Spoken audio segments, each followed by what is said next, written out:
जी हाँ दोस्तों, आज के इस वीडियो में हम मिली एम्पियर आवर और एम्पियर आवर के बारे में बात करेंगे, जिसका उपयोग बैटरी के कैपेसिटी को रिप्रेजेंट करने के लिए किया जाता है।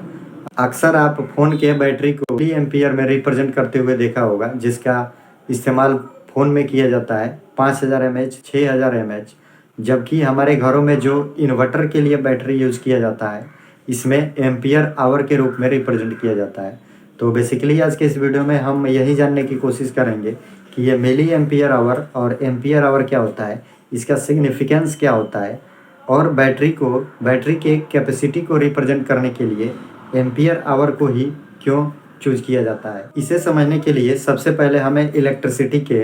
करंट के डेफिनेशन को समझना होगा तथा उसके यूनिट्स को हमें जानना होगा, जिस आधार पे हम ये क्लियरिफाई कर पाएंगे कि ये एम्पियर आवर्स का मीनिंग क्या है। तो इलेक्ट्रिसिटी फिजिक्स के नियमानुसार करंट की किसी चालक तार से आवेशों के प्रवाह की दर को विद्युत धारा कहा जाता है, जिसे हम इक्वेशन के रूप में रिप्रेजेंट करते हैं I = Q/T। अगर आप इसे क्रॉस मल्टीप्लाई करें Q = IT, तो आप यहाँ से देख पाएंगे कि चूंकि आवेश को हम कूलम में रिप्रेजेंट करते हैं, करंट को एम्पियर में और समय को SI यूनिट में अगर आप यहाँ पे रिप्रेजेंट करें तो सेकंड होता है। तो आप यहाँ से देख पाएंगे Q = IT। अगर आप करंट का मात्रक यहाँ पे रखें एम्पियर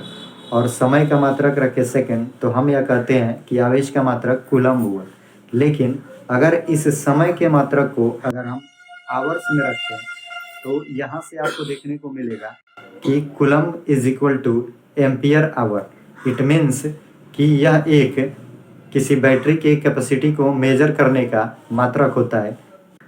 इस प्रकार हम यह कहते हैं कि किसी बैटरी पे अगर एम्पियर आवर लिखा हुआ है, इसका मतलब ये हुआ कि उस बैटरी से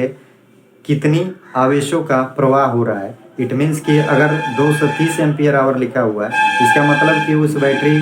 से अगर आप आवर्स को अगर सेकंड में कन्वर्ट करते हैं तो आपको ये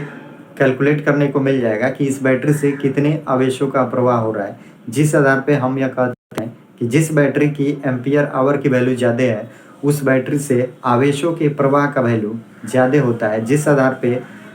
मिली एम्पियर आवर मीन्स ये हुआ कि मिली एक फिजिक्स में प्रीफिक्स होता है जिसका वैल्यू 10⁻³ होता है। इस एम्पियर आवर में अगर हम 10⁻³ वैल्यू से अगर मल्टीप्लाई करा देते हैं तो मिली एम्पियर आवर होता है। Milli ampere hour means ampere hour से एक छोटा यूनिट होता है। मीन्स आप ये बोल सकते हैं कि इसका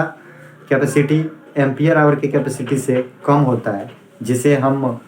फ़ोन के बैटरी में इस्तेमाल करते हैं, जैसे 5000 mAh बैटरी, 6000 mAh बैटरी। अगर इसे आप एम्पियर आवर में भी कन्वर्ट करना चाहें तो ईजिली कन्वर्ट कर सकते हैं। तो इस प्रकार आप ये जान पाए कि किसी बैटरी पे एम्पियर आवर और मिली एम्पियर आवर लिखा है, इसका मतलब क्या हुआ। इसका मतलब ये हुआ कि जिस बैटरी का एम्पियर आवर वैल्यू और मिली एम्पियर आवर वैल्यू अधिक होता है, तो हम यह कहते हैं कि उस बैटरी से फ्लो ऑफ चार्ज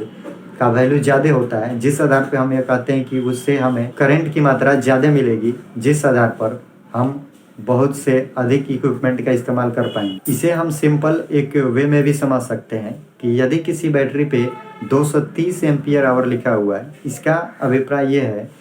कि उस बैटरी से 1 घंटे में 230 एम्पियर की धारा प्रवाहित होगी। अगर किसी बैटरी पे 5 एम्पियर आवर लिखा हुआ है, इसका मतलब ये हुआ कि उस बैटरी से 1 घंटे में 5 एम्पियर की धारा प्रवाहित होगी।